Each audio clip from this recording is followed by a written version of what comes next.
काँग्रेसकडून संभाव्य उमेदवारांची चाचपणी केली जाते। मुंबई उत्तरमध्ये भाई जगताप यांच्या नावाची चर्चा आहे। मराठी उमेदवार देऊन उत्तर मुंबईमध्ये मराठी मतदान मिळवण्याचा त्यांचा प्रयत्न असल्याचा समोर आलेला आहे। दरम्यान मुंबई उत्तरमध्ये नसीम खान यांचा नाव आघाडीवर आहे। मुस्लिम आणि दलित मतदारांच्या पार्श्वभूमीवर नसीम खान संभाव्य उमेदवार असण्याची शक्यता आहे। या संदर्भात अधिक माहिती घेऊयात आमचे प्रतिनिधी सुनील काळे यांच्याकडून। सुनील, का अधिकचे अपडेट्स मिळत आहेत?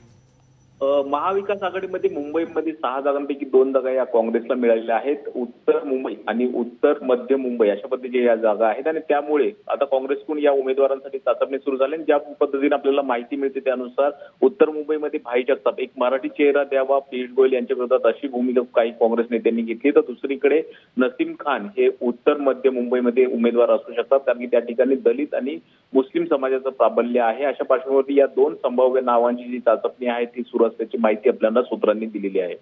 धन्यवाद सुनील, आपण दिलेल्या माहितीसाठी।